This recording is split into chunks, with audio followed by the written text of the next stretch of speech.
rig the raft and shop for supplies, joined us for pizza, and, like us, wore neither perfume nor cologne.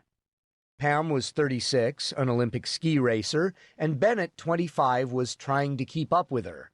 They had recently fallen in love and exuded a mixture of endorphins and pheromones. People almost never describe other people in these terms, noting first their smells, for we're primarily visual creatures and rely on our eyes for information. By contrast, the only really important sense key for the big golden dog doing his little dance in the headlights was our olfactory signatures, wafting to him as we opened the doors. It was for this reason, smell, that I think he trotted directly to my door, leaned his head forward cautiously, and sniffed at my bare thigh. What mix of aromas went up his long snout at that very first moment of our meeting?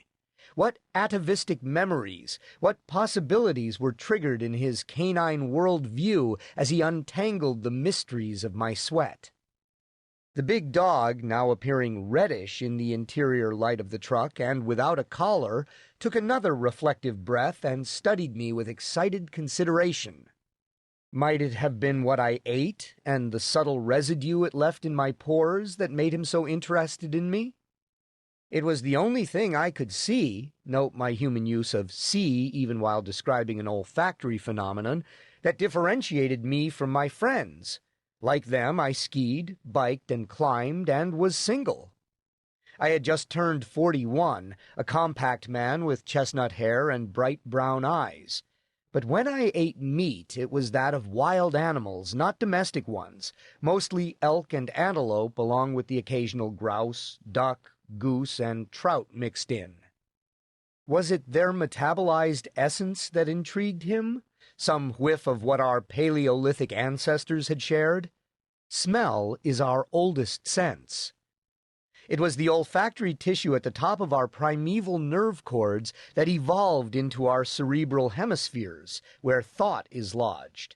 Perhaps the dog, a being who lived by his nose, knew a lot more about our connection than I could possibly imagine.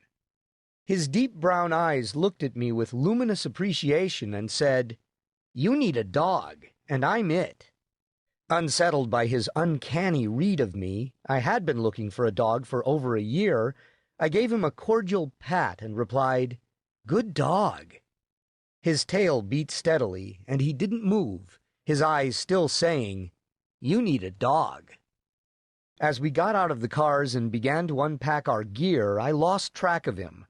There was his head, now a tail, there a rufous flank moving among bare legs and sandals. I threw my pad and bag down on the sand under a cottonwood, slipped into its silky warmth, turned over, and found him digging a nest by my side.